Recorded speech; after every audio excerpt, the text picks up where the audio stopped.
He was just like, my dad, he is so great. He's so Yeah, I'm wonderful. I sure. love him so much. Yeah, Gosh, I'm so excited to go to work with him every day. yeah, He yeah. It's been one of those days, Robert. no, that's what he told. Uh, I called him because I had a question for him, and I go, "How's your day?" And he goes, "It's a day." I went, "Okay." yeah, it's been a day. It's been a day. Been a day. Well, all right. I think Randy also just ordered Keith lunch, so that's Yeah, I yeah. know he went out to lunch. I didn't catch him. He's Jack. He can eat anything he wants. Right now, the doctors don't have me eating anything I want. You know what I mean? I hate doctors right now. I think yeah, I'm on a strict deal and I don't like it. And and every once in a while I go to one of the offices, they have candy bowls out front, and I have to hold myself back. I usually have one, but I've been doing good in that too. You have one bowl? No, I have one piece, one piece. Okay, so here we go. Okay, everybody here. Well, we'd like to welcome Melinda Elmer. She's going to talk today about buyer's agent and buyer consultations. Correct, Melinda? Yeah, let's do it. Yes. So, Melinda, tell us a little bit of how you handle a buyer. Um, so I'll go back to a little bit back to when I first started in the business 20 years ago, because that was all I worked with. And I think I found one of Mike Ferry's programs that had a buyer consultation in it, and I took the buyer training program. And so there were a couple of rules. One was never put a buyer in your car unless they were pre-qualified. Two, understand what they're looking for before you even put them in your car. And three, make sure that they had motivation and the ability to buy. So one of the things I started setting up initially was, first they had to come into the office and meet with me, which, first of all, if they did that and met with me and came into the office and spent that time with me to do that, I pretty much had them, right? If I knew that they were going to make that commitment to come and sit in the office with me for an hour, they were mine to work with, right? And then I just had to make sure they were qualified. So I learned over the years just some questions to ask and talk to them about to better understand, are they realistic? Can they buy? Before I even meet with them, to save me more time. Because sometimes I would meet with them and then I'd find out they couldn't even do anything. But today, my process is somewhat similar, but a little more adapted. And now Rochelle is our buyer's agent for our team. And so she is doing most of the buyers. She's down there in the corner on my screen. So she is doing most of these consultations now. Every once in a while, I'll do one if it's an investor or something where she's still learning how to talk to investors and things like that. But for the most part, she's doing all of the buyer consultations now. But we have a sheet here, and it's literally questions that were in that script many, many years ago. The very first thing that I asked them is, what is important to you about finding a home at this time?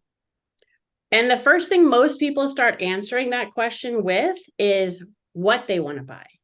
And I was like, oh, that's great. I appreciate you telling me all of that, but tell me why. Why do you want to buy a place when you could keep renting? Or why do you want to buy a place when you could live with your family? Or, what is it that's causing you to do this? Because that's one of the most critical questions, I think, for the whole consultation. Because if I don't understand why they want to do this, I'm going to be frustrated later if they're being picky or something like that, because I can bring that information back. You said you wanted to do this. Is this still something you want to do? Is this something you still want to achieve? And that, I keep coming back to that over and over again. The second question I ask is, can you describe your dream home? Now, if they're buying a $400,000 condo, I'm going to change this question a little. And I'm going to say, can you describe your ideal home based on your budget or something along those lines, right? What is that vision that you have in your head that you're going to buy? Because I want them to tell me all the things that they have in their minds that they want, in their dream, right? I want to excite that dream and understand that energy. I might quash that dream later, but right now I'm going to just understand what that is, right? And then the next question is, if you found the perfect home, what do you feel is the most that you'd be willing to pay? This is an important question because many times the buyers say, well, I only want to spend, let's say, $1 million. But if the house is perfect, I'd be willing to go to 1.2. Well, that's two different places we're talking about. So it allows me to know what is their max. It's almost like when you're talking to a seller and you ask them, you know, what price do you want to list it for? And then you go back to them and say, well, what price don't you want to go below, right? They've told you what they want to spend, but they might also go a little higher too, right? Sometimes they don't have a concept of what that is yet. So I'll take either like a monthly payment or a total price. Either way, it's fine with me as long as I know kind of what their budget is in their head. Area-wise, then next I go, what areas are you interested in? Because I want to understand what are their priorities. Now, sometimes they're going to say anywhere in LA or Orange County. That's not helpful, right? So then I'm going to say, well, what's your first choice? What's your second choice? And what's your third choice? And those of you who come to our rapid fire role play, a lot of times we go through that question, right? We have that, if you could pick any of those areas, which one would you choose first? Okay, so if you would buy in that area, is that the best one for you, right? Right. So it's really like trying to narrow it down. And sometimes they say, well, anywhere in Long Beach. Now that's much easier so then sometimes I'll say, well, what's your first choice in areas? And they'll say Plaza, or they'll say East Side, or they'll say Belmont Shore, whatever that is. And that really helps me when they have a clear picture of what they want. Sometimes then I might have to open them up a little bit more and say, well, would you also be open to this area, which is kind of similar to what you're talking about? But the next question is where I really get a better understanding of why they've picked those areas. So I say, what's important to you about those areas? And again, it goes into the why. What's their motivation? So that's sometimes where things come out like, well, I want a good school, or I want to be close to walkable shops and restaurants, or things like that. So sometimes they may not be as familiar with an area. So I can say, hey, well, this area might be a good fit. There was a consultation that I did with Rochelle when she was starting out a little bit ago. And we talked to these two buyers and we went through all these questions. And at the end of all of this, we pulled up the properties that were in the areas that they liked. And I pointed out when I said, they're going to buy that house. And Rochelle, did they buy that house? That was the first house they saw, and that was the first house they bought. Right on. So we showed them one house and they bought it because they basically described from this first part what they wanted. And we looked at all the houses that were available. And we said, that house is their house, and they bought it. So it was awesome. And it was really efficient. We only had to show them one house, right? How soon would you like to move is a super important question as well, because again, I want to know time frame. It goes to their motivation as well. Are they saying that they could move anytime in the next 12 months, or do they need to be moved because they're going through a divorce, or do they need to be moved because their lease is up at the end of the year and they have to be moved before then, right? That's a huge difference in motivation and how quickly you're going to be able to get them going. Then I give them a chance to ask questions. So I say, what questions or concerns do you have that I can answer? Now, at this point, they're blown away that somebody's actually listening to them, right? Because for the most part, people call agents and they say, well, I want to see this house. An agent runs out and shows it to them, and that's it. I remember being a brand new agent. Another agent in my office said, hey, do you want a buyer lead? And I said, sure. He said, great, go meet them at this house in 15 minutes. And I did. Now, those of you who know I'm a martial artist, I was there and my spidey senses were all going off. I'm like, this is the stupidest idea I've ever seen. I'm going to a vacant house. I don't know who these people are. I don't know if they can even buy anything. I don't know if they're there to kill me or rob me or whatever, right? So I'm never doing this again. It took one time of me doing that to say never again. So at this point, I've been listening to them talk about what their dreams, what their goals are for the last 30 minutes. And at this point, they're usually our client, right? We've locked them in at this point. But I give them a chance to ask questions. What questions, concerns do you guys have that I can answer? Now, there are occasions where we're interviewing where we might be one of 2 or 3 people that they're interviewing. So they may not have done a full pre-approval yet. So if they don't have any questions, or if they do, obviously I'm answering their questions, but if they don't have any questions, I usually go through a few things at this point. One is talking about the importance of getting pre-approved before we even start looking and explain that process. The next is explaining the contract, because I'm trying to do all my legwork up front so that when we're time to write an offer, I don't have to spend hours with them explaining the contract.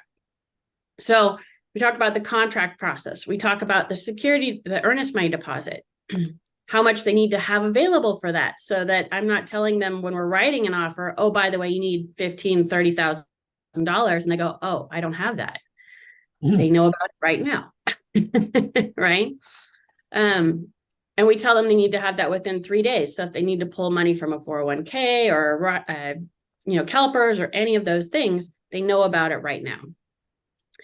I also explain to them the protections for the buyer. So we talk about the contingency periods. I call them the protections for the buyer, right? Because I want to make it simple for them. So we say, look, you have 4 protections if you're buying a condo, and you have 3 if you're buying a house. Your question about do I do virtual buyer? Almost all of our buyer consultations are virtual at this point. When I first started, they were all in person and I made them come to the office, but now they're all pretty much on Zoom. Mostly because it saves us time and it's getting more efficient. Then after I've answered their questions, gone through those, then I go back into, now I'm going to start kind of getting into the reality of things. So I'm asking, how much shopping have you done so far? So that's the next question, because I want to gauge, have they been to every open house in the last 6 months? Or like, do they look at Zillow every single night before they go to bed? Or are they literally have no idea what's going on out there? Next question I ask is, have you seen anything that you liked, and can you describe it? So this helps a little bit understand their personality type. If I haven't already figured that out, I usually at this point have a pretty good idea, but it also helps me understand, do they like light and bright? Do they like, if there's a specific address that they had in mind of something they saw in the past that they really liked, whatever that is, but it just helps build that picture in my mind. Because for me, I've seen so many of the houses here in this area. If you tell me you want a certain thing, one of my favorite games is like that other buyer we took. They told us what they want, and I said they're going to buy this house, and then I want to see how close I get to that. So there's been many, many cases where sometimes I have listings coming up that they describe that house, and I go, oh, they need to go see this house, and then we match them up, and then I can double in the deals too. Or condos, I know all the condos like the back of my hand. So if someone says, I want to buy this condo, sometimes they'll tell me, oh, I want to buy in downtown Long Beach. I said, well, what you described is actually in Signal Hill. Would you mind going to see Signal Hill? And they'll say, yes, that's fine. Let's do it. And they always laugh at me later and they say, you told me I was going to buy in Signal Hill, and I did. So it's fun. Makes it a game. Then I ask at this point, are you working with any other agents? Because I want to make sure that they weren't kind of hiding anything before. So if they were working with another agent or something like this, again, at this point, I've totally blown everybody else out of the water for the most part. And no one else has gone through this thorough of a questionnaire with them. Then I go into the reality of the search criteria. So I ask them bedrooms, bathrooms, square feet, do they want a fireplace? Is that important? Garage wise, all the things that are important in your areas, right? Condo, townhouses, single family, do they need RV parking, toy parking, boat parking, whatever that looks like? Do they want a pool or spa? Do they absolutely not want a pool or spa? All those little nitty gritty details, again, that continue to build that picture of what I'm looking for them. Because again, I'm trying to be proactive in looking for something. I'm not just sitting back and waiting for them to tell us what they want to buy or what they want to see, we're saying, oh, this one's a good fit for you. This one's a good fit for you. This one's a good fit for you. Let's go see these three. Okay. Then I get into the financials of, are you pre-approved? If not, and if they are pre-approved, ideally, I'm always trying to talk to the lender beforehand, especially if it's a lender that they chose and not me, because 9 times out of 10, I can't get a hold of the lender. They won't call me back. They're non-responsive, or they don't know what they're talking about. So at this point, I've built up enough trust with them that I can usually lure them away from that other lender and say, hey, you need to talk to this other lender because they're going to be way better and they're going to do a better job for you. I, again, confirm how much they want to spend on their down payment, monthly payment. I also ask, is there anybody else besides yourself who would need to see the house before you can make a decision to purchase? Because who's ever had a parent go to see a house after you're in contract and then the parents say, oh, no way, my child is not buying this house. Anyone? Okay. Okay, good. I'm not the only one. Okay, good. So when you see a home, how will you decide to make an offer? A lot of times people don't know how to answer this question. So sometimes if I say this and they're not sure how to answer, I say, tell me the last time you bought a car, what was that process like? Now, if they tell me they went online and looked at 9,000 different models of cars and it took them a year to pick out which car they were going to buy, that's going to give me an idea of what this kind of process is going to be like. If they said they walked into the dealer, bought one and left, I love that one, right? They're decisive and quick. But it's giving me how I can help them make a decision when it's time for them to buy a place. Let's see. Then I also ask, how many homes will you need to see before you can make a decision to purchase? Do they think in their mind they need to see 100 houses, or do they just need to see the right one? Because as we talked about earlier, many times we can show people one house, maybe 2 houses, and they buy it. So I want to set the expectation from the get-go that these buyers will buy a house pretty quickly, and that sometimes they'll kick themselves if they see the right house right away and then they don't end up buying it. We have a buyer right now who I think is going to kick themselves because they didn't buy a particular house, they didn't put an offer on, and it went away. So, but Melinda, how many houses will you show to a buyer? I don't show any anymore, really. Rochelle shows them all. Okay. But my rule is that I show 0 or 1, maybe. But Rochelle will do a few more. I would say on average, most people, if they're motivated, will be 3, 4 at max. Perfect. If they're motivated, the less motivated ones are the harder ones to deal with, right? Yep. And then, but any buyers that I worked with last year, I showed 0 or 1 houses to. And I say 0 because sometimes they walked into an open house and called me and said, hey, Melinda, I want to write an offer on this house. And I said, okay. And they were a past client. And then how can I reach you quickly if the right homes become available? I just want to know the best way to reach them. And also, again, setting up that urgency and that expectation, right? It's not that you're not going to hear from me for weeks. You're going to be hearing from us because we're going to get you out there to see places. It is a little trickier right now just with the inventory, because sometimes we're checking all the time, but there is sometimes just nothing that's coming up in their criteria. So we're looking for off-market opportunities, and Rochelle and I are both calling and prospecting for that. And then I go back again and ask if there's any questions that they have about purchasing at that point. And then usually they're like, no, you've given me so much information. This is great. Thank you, thank you, thank you. And I say, great. Here's what's going to happen next. I'm going to send you a buyer broker agreement, which says that we agree to work together. Now, in most cases, the seller is going to pay for my services.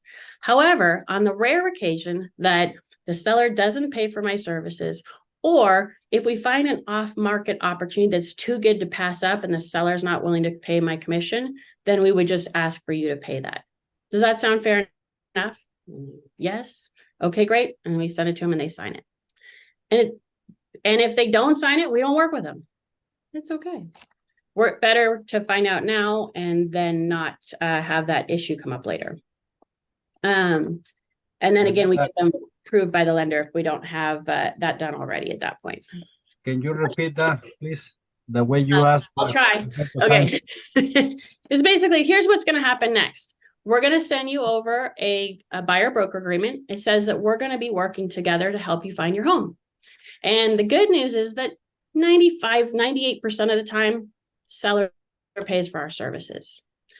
There's a tiny outside chance that we might find an off-market opportunity where the seller is not going to pay for our commission, or we might find where it's on the market, but it's offering such a small commission that it doesn't make sense for us. So at that point, we would ask you to pay for it. Of course, we'll try to negotiate into the deal. Fair enough?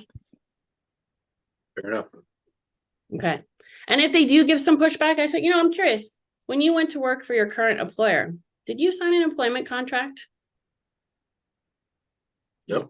Yes. Okay, great. So this is just like that. This is giving me permission to go to work for you, and I'm going to give it my 100% to help you find the right property. Fair enough?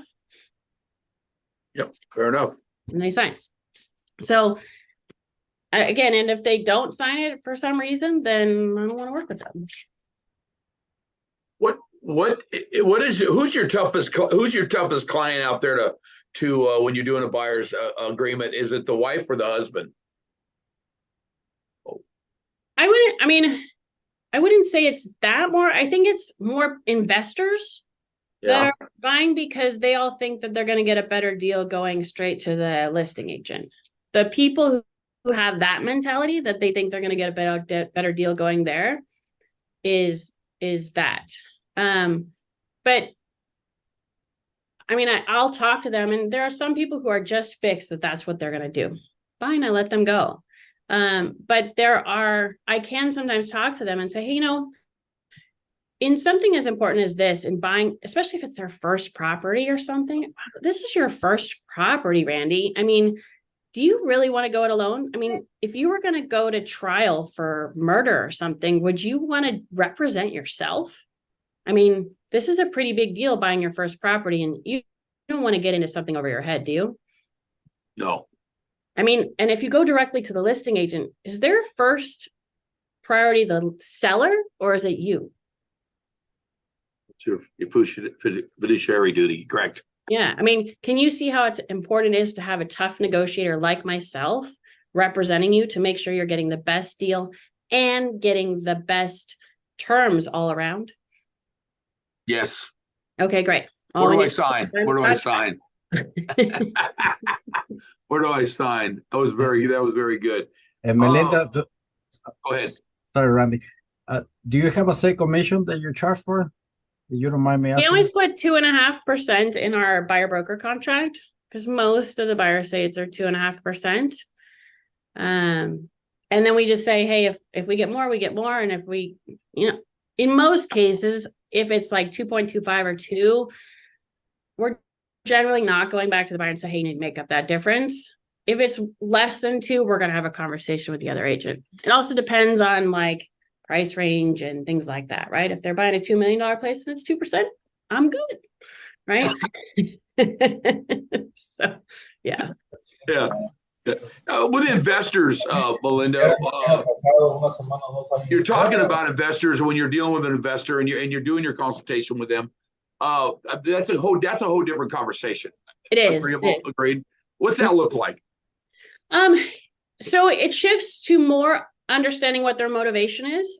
That's always the key, right? Is motivation. So I'm asking questions like, so help me understand, what is your goal with this? Are you planning on buying long-term hold? Are you fix and flip? Are you looking to buy something and have value add and then, do that BRRR thing that everybody talks about, right? On bigger pockets, right? Are you house hacking? What is the goal with this? I have a guy I'm working on right now that he thinks he wants to do one thing, but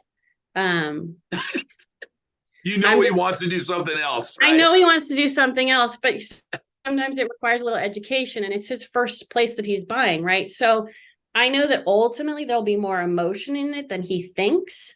he thinks he's very detached from it and it's going to be this thing. But I already hear him talking about, well, I want it to be in a good neighborhood and I want it to be the blah, blah, blah, blah, blah. So I know there's going to be more emotion involved in this because it's going to be his first property. But there's a little more detachment because he's only going to live there for a year or so and then move on to the next place. So it is really about understanding what their long-term goals are. And, again, what their skills are, what their capacity is. Are they a contractor already? Do they have that base? I have a couple of guys who work with Holland Development, which is literally across the hall. Luckily that we moved in across from them. And I've worked with them for years, and they're contractors. They'll go in, they'll buy a place, they'll fix it up, they'll hold it and rent it out for a long time. And they bought like 6, 7, 8, 9 years that I've been buying properties. So they buy like 1 or 2 properties a year. But they call me up, they say, hey, I'm ready for my next fixer. Okay. I know what areas they want to go in. I call them, I say, hey, I saw this one, they buy it. Right. And it's pretty straightforward. That is pretty straightforward. Yeah. But it is just understanding their goals with it. And has anything changed? I have some investors who like to buy condos and just buy, again, 1 or 2 every couple of years. And then they just work to pay them off so that over time they have the cash flow. So yeah, it just depends on what they're doing. Do you get your investors to sign a broker agreement? Buyer broker agreement? Absolutely. Because investors are the least loyal people, generally speaking, that I know. Yes. The only I probably wouldn't have my guys who've bought 8, 9, 10 properties with me. Right. They wouldn't leave me ever because they have such loyalty with me. But that's a pretty rare exception to that. My team yells at me if I don't have a buyer broker sign. And the brokers should probably holler at everybody that doesn't have one too. Right. Right. So going through all that, you've been doing this for 20 years. How many? 20 years. 20 years. And Mhm. you've always you have a really good way of pre-qualifying the clients. I going through that and getting to the point. Let's talk a little bit about when they get to the money part. How are you pre-qualifying them there? Because that's always money makes people funny, and all agents kind of do it a little different when they get there. I know that coming from me, it was always I have a lender's hat on, so it was always me going straight to the you've been married, went through the whole deal. You get alimony, child support, cost of the court, all the stuff that goes along with that. Do you throw any of that in when you're going through that? Are you counting on or are you counting on the loan officer that doesn't know what they're doing? A little bit of both. So, let's say you're calling in, you're somebody who I don't even know at all yet, right? But you're calling in maybe on one of my listings, or, maybe a friend of a friend of a friend referred, or whatever, right? It's not somebody who's a direct connection. I'm going to find out a little bit about what you're looking for before I do this consultation. I want to know, tell me how soon are you looking to buy? Where are you looking to move to? Because sometimes they'll call me on like one of my listings, but they actually want to buy in Temecula. And they're like, well, now you need to call Karen. Right. So, so it's just, I do some basic, because I don't want to spend an hour with them and then I find out that they want to buy in Rancho Cucamonga. Right. So, because this generally takes an hour to 45 minutes if you really go in depth and let them talk. Maybe if it's a driver, it might be a half hour. But so I'm asking them, tell me about your situation. And then, say somebody tells me, well, I just moved to the area. I've just been out of school. Now I listen for triggers. So if they tell me, well, I just started working at this job in the last year, I got transferred here for work. Oh, how long have you been there? How long have you been doing that job? And if they say, well, I've only been a year, I just graduated a year ago. Okay, well, were you working in the field beforehand, right? Like I'm trying to fish out, can they even do anything right now? Because sometimes they can't. Sometimes they think they can. Or I say, I'm curious, how much are you thinking you want to spend on a monthly basis? And if they tell me $1,500, I'm going to say, I'm sorry, you can't buy anything right now. Or, do you have any other funds? Do you have a friend or a family member who can give you some money for a down payment or can co-sign with you to bring your loan up? Can you get a roommate? So I'm asking some of those questions up front. I'm not necessarily getting to all that, if they tell me I need to buy a place because I'm getting a divorce, has your divorce been finalized yet? How many if kids you not, got? If not, is it amicable? Because if it's not, then we're going to have a problem, right? So, I mean, a lot of it is stuff I've just learned over the years, right? That I know that are issues. And I was telling Rochelle earlier that a lot of the stuff I learned is because I made a huge mistake by doing it. So, and it was expensive to me. So, I've learned to listen to those triggers over time and say, okay, based on what you're telling me, we may need to wait another 6 months, or we may need to do this, or like that guy I was telling you about, the investor guy who thinks he wants one thing, but I think he wants another. He's like, well, I could spend, he has $50,000 for a down payment. And he says, well, I could buy something out of state for $200,000 and make better cash flow, or I could buy something here and live in it, but I probably won't make cash flow immediately. I said, well, you're true. And then I was able to put together 2 scenarios for him and said, so I called one of my friends on the East Coast. I said, show me a $200,000 property. What would it rent for? What do the numbers look like? You got a higher down payment, but you also have a higher interest rate. Put taxes in there. I said, remember, taxes go up every year on this property, where in California it doesn't. And I just got all the stuff, put that together. And I said, well, on the outset, it looks like you're making cash flow of $230 a month, but now you have property manager fees, any turnover you might have, any vacancies you might have, all these other things. I said, in general, when I have turnover on my rentals, it's anywhere between $5,000 and $7,000. So if you only make $2,500 in a year, it's going to take you 2 years to break even on that. If you do anything to it, right? And that's assuming you only spend $5,000 to $7,000 on it. So I said, so on the outset, it looks like a good deal, but when you really dig in, you're actually losing money on that investment. Plus, it's really far away, so you don't even know what's going on with it because it's so far away. And it's your first property. Is that something you really want to deal with? Or does it make more sense to buy a condo, get your primary residence exemption? You get all your, all your property tax. I mean, that all gets to be a write-off, run your tax tables, do all this. And then, it's about the same, but this place actually gives you a place to live. So which is better for you? And ultimately it's his decision. And if he decides to do something on the East Coast, then I'll refer him to another agent, but I suspect he'll buy a condo here. Okay. That makes sense. It makes total sense. But I was able to walk him through all of those scenarios to see which truly would be better versus just him making some assumptions that were probably wrong. Correct. Well, guys, it's time to open up for questions. So while we got Melinda here, let's get some questions out there, how she does this. I have a question. Hi, thank you Hi. so much, Melinda. You're so thorough. It's wonderful. So I guess I wasn't listening, or maybe you didn't say, it sounds like you do all your questions up front, and then after that, then you do the buyer broker agreement. Is that right? Mm-hmm. Yeah. Okay, thank you. Easy question. I got that one. Melinda. I have a question. Yeah. Eddie? Oh.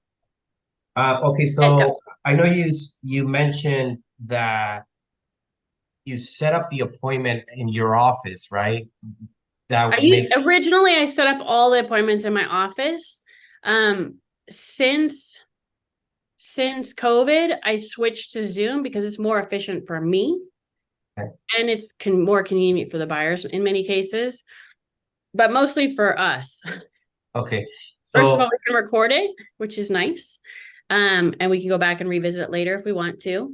And then also, there were many times when I would go sit in the office waiting for them because I was all prepared, I had my water, out on the table for them, all that stuff. And then they wouldn't show up. So I know I can keep working. If they don't show up, I can keep going until they show up. Okay. So prior to setting the appointment, do you ask some upfront questions to set up the appointment, or is that something you do at the appointment? 100%. I want to have at least a light sketch, I would call it. If at the buyer consultation, I think of as I'm making a painting of what they want in my mind, right? I'm really fleshing it out and detailing what it is that they want. The pre-appointment is getting a light sketch. What are you guys looking for? A 3-bedroom, 2-bath, 1,500 square foot house? Because I want to make sure they're realistic and that there's something at least close to reality.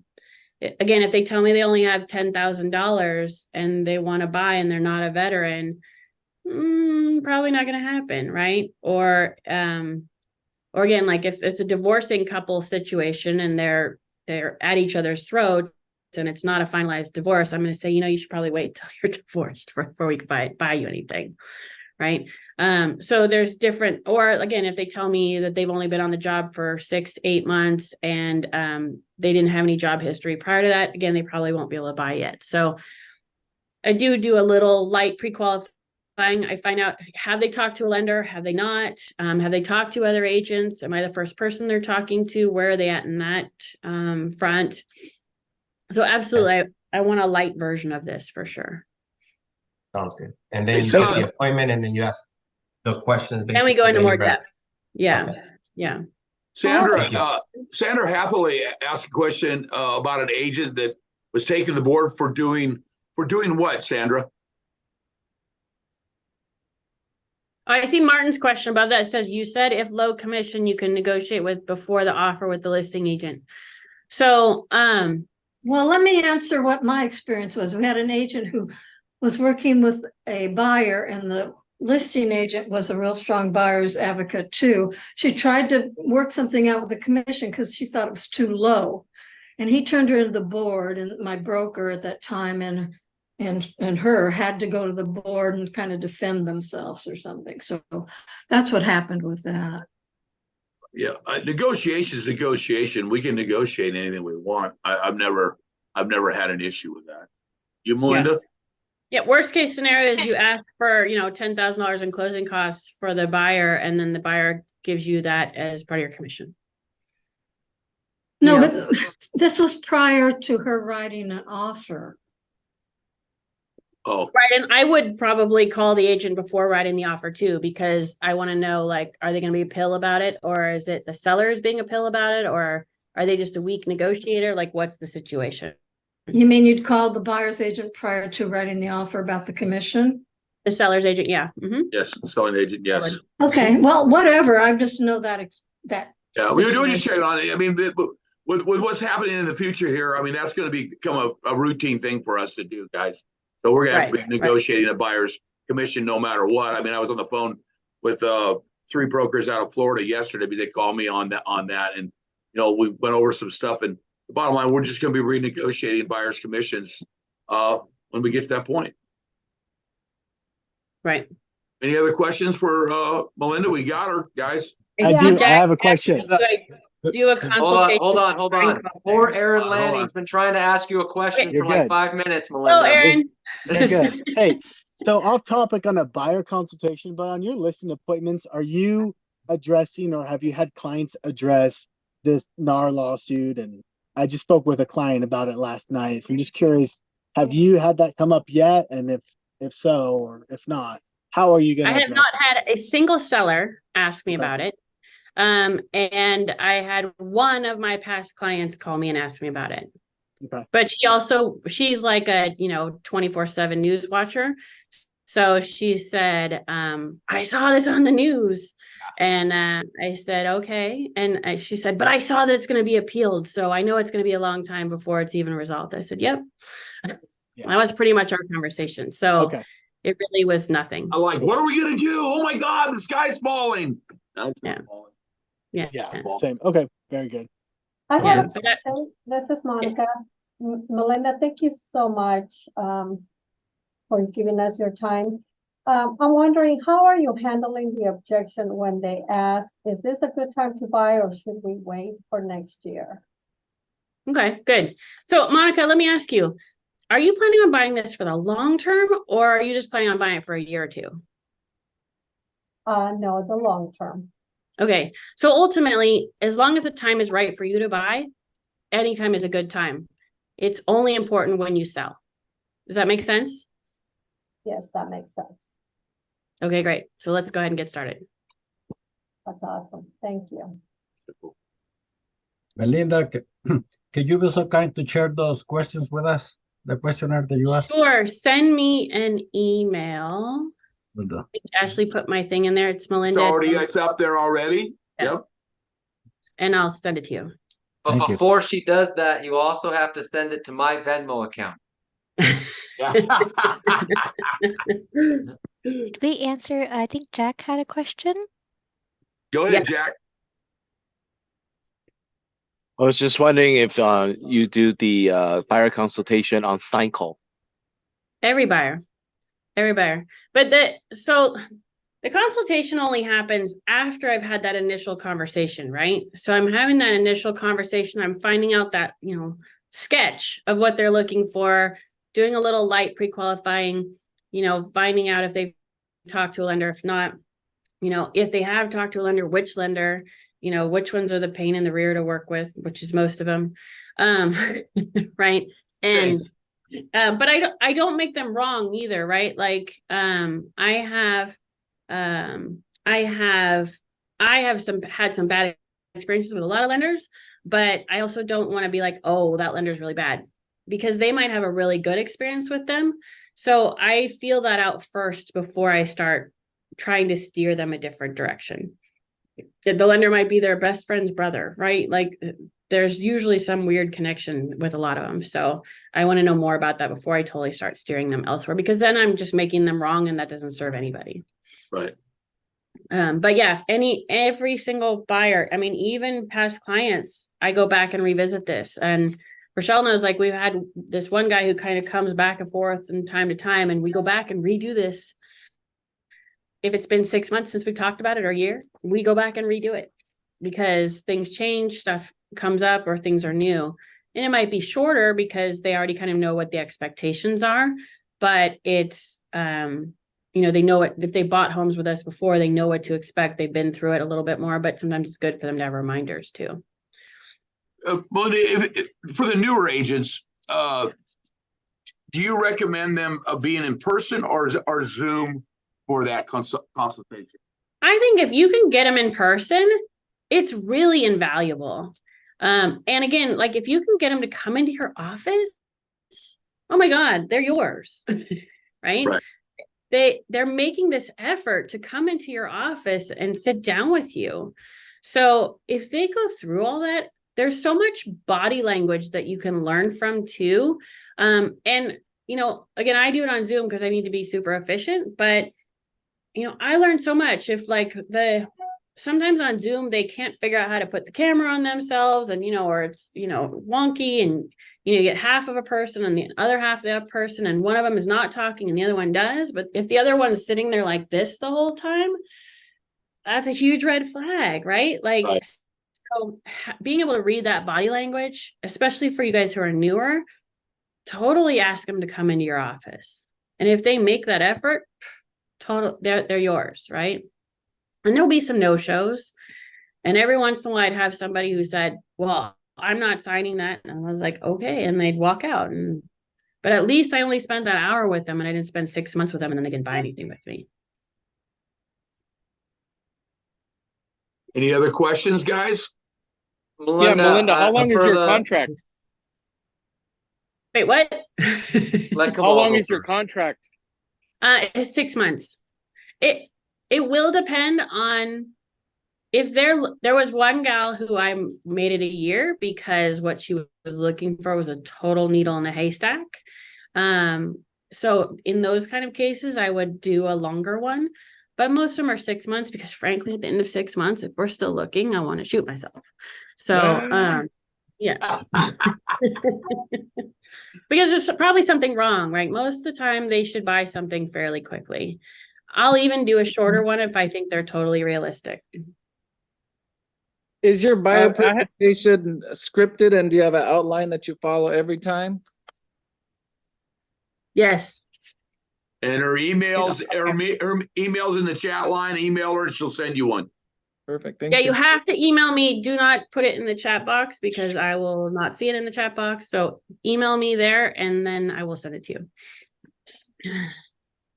So Melinda, a lot of agents, especially in the market we're in today, want to shift more listings, not work so much for buyers, you're at that stage where you don't show buyers anymore. For the agents that are thinking about doing that, what do you think they need to have in their business to comfortably say, okay, I can walk away from doing any buyer transactions? Massive, massive prospecting and massive, massive skill building. And that's frankly what I'm doing right now. I'm making 50 contacts a day. Because buyers have been super easy for me for the last 20 years, but Rochelle gets to do those now. And I am focused on, I mean, I've been doing listing role play practice. So here's my script for my listing practice. I've been working on it and I've been doing this for 20 years, right? But I'm like really going back through it again and really fine tuning it. So if you want to make that transition, just go back to practicing your skills. I mean, we do our script role plays, right? We do our objection handling, we do our expireds, we do our for sale by owners, and we do our just listed just sold calls. But how many times a week do you practice your listing presentation? Right? I'm doing it every day right now. And I'm doing it 3 or 4 times a week with another person on Zoom. Right. So, and then I actually have film it and then I send it to Neil and then Neil reviews it and critiques it for me too. So it's like, I'm getting all this feedback and accountability with it right now. Monica had a question in the chat box. She says, how do you let buyers down who aren't motivated and you don't want to work with them? So it does happen. And sometimes we just say, you know, there's been people I've been trying to fire before and they come back anyway. But sometimes we say, you know, based on what you're looking for, frankly, it just doesn't exist out there. So either we need to find a way to have more money or we need to adjust your criteria. Do you think you can do either of those things? And if they say no, then I'm going to say, you know, unfortunately at this time, then we can't help you find what you're looking for. But, you know, maybe we can revisit this in a year or whatever. Right. And then if I never talk to them again, it is what it is. But, you know, maybe something will change. I don't know. But I'm always like every time after I would show property, I'd say which, you know, let's say I showed 2 or 3 houses, right? I never showed more than 4 unless they were out of town, right? That would be the exception. But I never showed more than 4 because everybody would confuse everything. And I would pick the best ones that fit their criteria. But at the end, I would say, which one of these 4 houses did you like best? And then they would answer. And I say, great, should we make an offer today? And then sometimes they'd say yes, or sometimes they'd say no. If they said no, I'd be like, okay, well, tell me on a scale of 1 to 10, where does this house fit based on all your criteria? And then if they would say like a 6, we'd be like, okay, something's wrong, right? If I thought it was like an 8 or a 9, but if they're saying it's an 8 or 9, most buyers buy something that fits 80 to 90% of their check boxes, right? So then I would dig in a little bit deeper to find out what specifically about that particular house was not a good fit. And then very much like the objection handlers we use in rapid fire role plays, okay, well, if that house had a bigger kitchen, would you buy it? And they say yes. So then I'd say, great. So if we found something that had a bigger house, that was what you'd buy. Yeah. Otherwise it was perfect. Okay, great. Right. So it's whittling down what it is. And, you know, if I showed them for much longer than a month, then most of the time they were just getting frustrated. So most of our buyers, even when I was a younger agent, most of our buyers would find places within that first month. Again, if they didn't, it was because they were looking for something really specific, or we had some very specific criteria but I wasn't going out and showing them houses every weekend. I was only showing them stuff that fit their criteria, right? Because even as a solo agent, I was still selling 40, 50 homes a year, and 60% of those were buyers.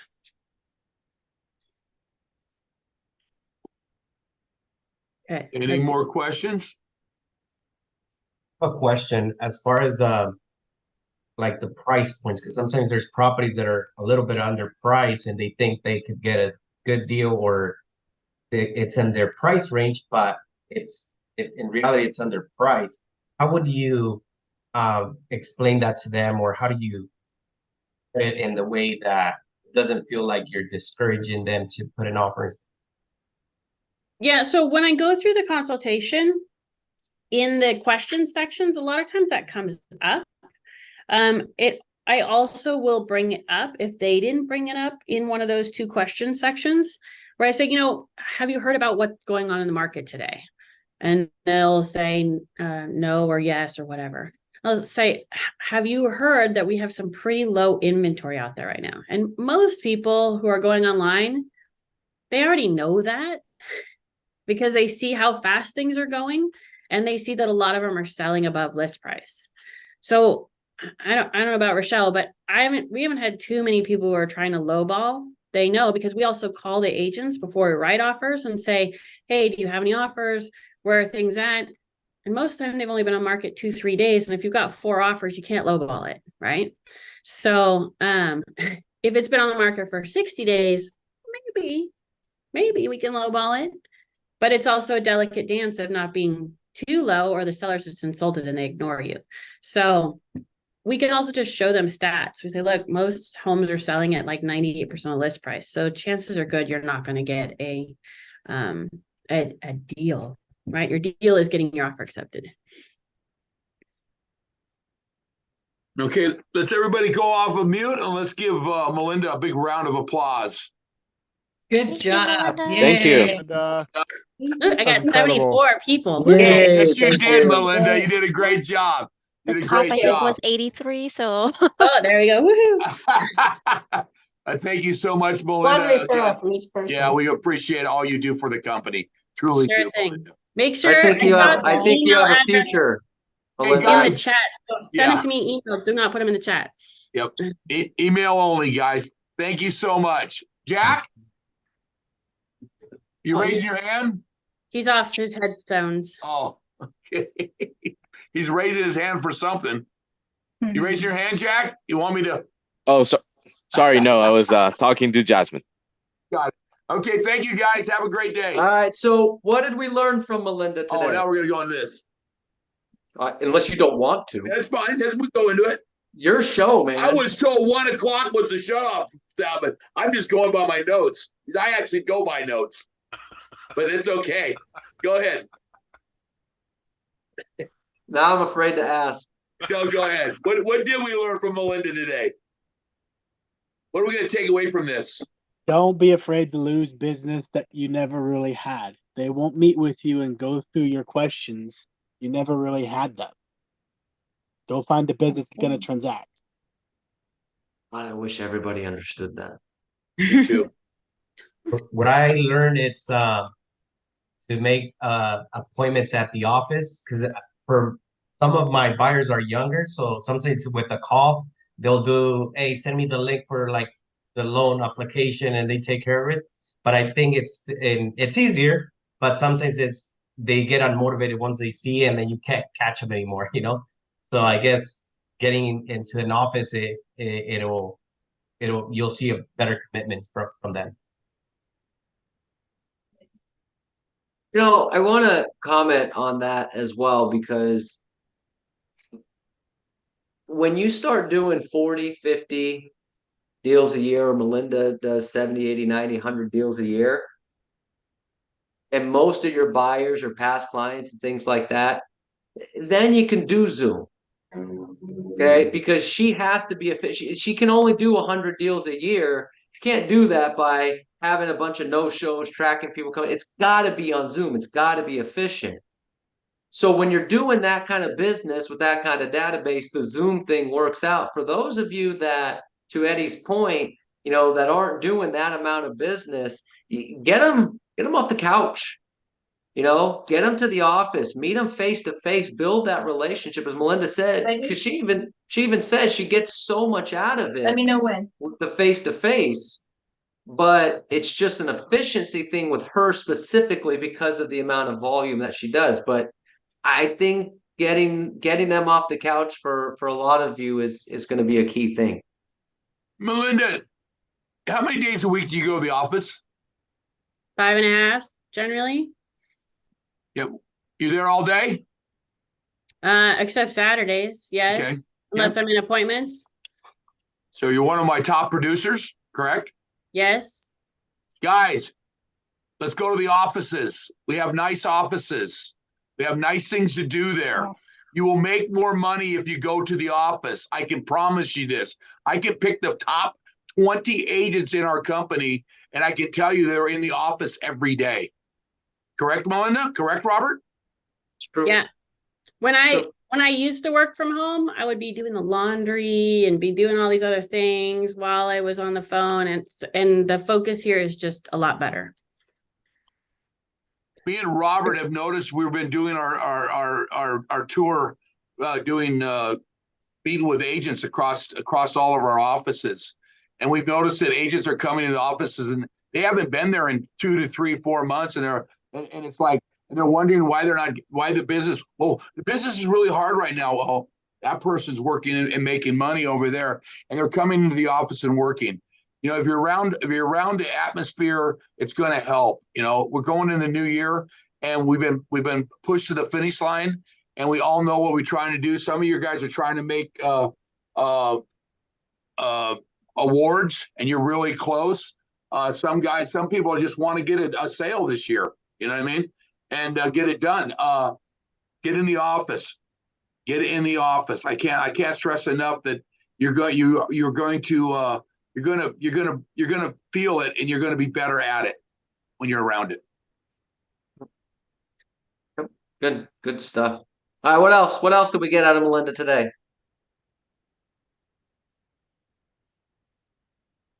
That's it?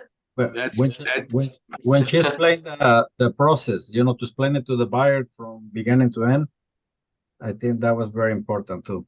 Yep. It's always great, wonderful to hear a professional who has their act together, has their life in an order. It really comes across. And thank you very much, Melinda, for sharing yourself with us. You're welcome. Thanks, Jess. That means a lot from you. I've known you for like 20 years, so thank you. There you go. I think it comes across. And on that point, from a business person, a professional person, Melinda, I would say that your superpower, as Neil would say, is self-discipline. Yes, I would agree with that. Because of, and like Josie said, it comes across, everything was so structured, so planned out, so easily said. There's a system to everything for that buyer. It's not, you're interested in 3 bedrooms, 2 bathrooms, 600,000 and in Covina, good. Let me send you on an automatic email list, and then let me know. Like there's a process, there's a system, and that all comes from the discipline she has in her own life. I mean, this is you all get terrified when you see my schedule, and Melinda and I used to share schedules, as accountability, because she does Taekwondo. She's got a son. She is married. She does 100 deals a year. She schedules out. She goes and gets massages and her hair done and all these other different types of things. And it's all in her schedule. Your self-discipline is your superpower. And that probably comes across to what Josie's talking about. It's very professional in your personal life, and that professionalism shows up in your professional life. Right. No, for sure. One other question, Melinda, do you have projections for next year you want to do already? We're going to do 100 deals next year. Yep. So you already got your whole projections put together, right? Yep. It's right here. Yep. Guys, we will be coming to a office near you. So if you're going to get your projections together, get them together. And I'm whole schedule done for the whole next year too. See, it's already filled out for the whole year already. Yep. Vacations are in there too, right? When you're going to go away? I mean, guesses, because there's a few things I don't know when they are or whatever, but yeah, they're all like, here's July, right? You can't see that. Yeah. I'm sure the Mike Ferry seminars are in there too, huh? When you're going to be there, right? Yes. Yep. Yeah. Guys, professionals. It's being a professional. I learned, Melinda, thank you again. The massive prospecting and skill building. We double down, so that's a great thing that reminder and that I picked today from you. Thank you. Sure. We're good. You know what? And on that No, thought, we're not. Monica, I'm glad you brought Expressive. that up. I can't help it. It's the coach in me. I want everybody to think about this, and I'm not trying to say this in a negative way. I want you to think about this from a real, like, okay, I gotta figure it out. So Melinda is for years, always number 2 in the entire company in terms of listings and production. Okay, and she's in our company, so this is not an agent in Michigan. This is in your backyard. Okay, her and Mark and Al are always going I back take all and forth. referrals to Long Beach, by the way. Yeah. So she's already really good at listings. And she's practicing 5 days a week. I know. Well, if she's already here and she's practicing 5 days a week, you've got a lot of catching up to do. And if you're only doing it once a month or once a week, how are you going to compete with a person like her who's already here and doing it 5 days a week? I've said this about Hal Swayze for years because I think Hal Swayze is the best listing agent I know in terms of presenting. And I asked him, I said, Robert, that they're not going to catch up. well, I know they're All not. they can do is start where they are today. Yeah. Right. That's the thing. But they've got to get there. They're never going to catch you. When I first started, I would role play 2 hours a day. An hour in the morning of prospecting scripts and an hour in the afternoon of presentations. And I would video it with a friend and we would do it and we'd go back and review it and make sure we weren't doing weird, janky things. No. So the message is for all of you, you've got to work on your presentation more because Melinda's doing it 5 days a week. Hal Swayze does it 5 days a week. And these are people that do 100+ deals a year. You've got to do it more often. 30 minutes a day. Take 30 minutes a day and work on your listing presentation. Okay? That's 1/48 of your day. Just to work on your listing presentation. Otherwise, how are you going to compete with some of these agents when they're going up against you? Okay? It's 30 minutes a day. Get it done. Melinda, thank you. Thank you. Thank you. Thank you. Thank you. Thank you. Thank you. Thank you. Thank you. Thank you. Thank you. And thank you. Thank you. You. You. And Randy, thank you, thank you, thank you, thank you, thank you, Yeah. thank you, thank you, thank you, thank you, thank You know you, what's thank funny? you. We You have to lost understand, we lost and about thanks we for lost keeping about me 17 employed. people. We lost about 70 people, but once we started talking about schedules and we started talking about role play, we lost about 70 people really quick. You know what I mean? And I noticed that. And this morning I was on role play and I noticed we have 700 and some agents in our company, guys. We're the 3rd largest Century 21 in California, the 12th in the nation. And we got to get more people on role play. I mean, that's how the new year's going to go. And don't wait for a New Year's resolution because that's bull. I'm going to call that right now because everybody falls short on the New Year's resolution. So I would make a resolution to get better right now so you can have some money going into the new year. There you go. And everyone who has additional questions for Melinda, her email's in the chat box. Please email her your questions and requests. And referrals. And referrals. That's the most important. Referrals. Thank you, Melinda. Referrals. Yeah. All right. Good job, everybody. Okay. Open mic. We got Frank, Mark, Josie, Adriana, Gonzalo, 3:30. I got a class on open house tips. This was an agent requested class, so that's what I'm doing. Oh, that's good. Right on. All right. Frank, whenever you're ready, the floor is yours, sir.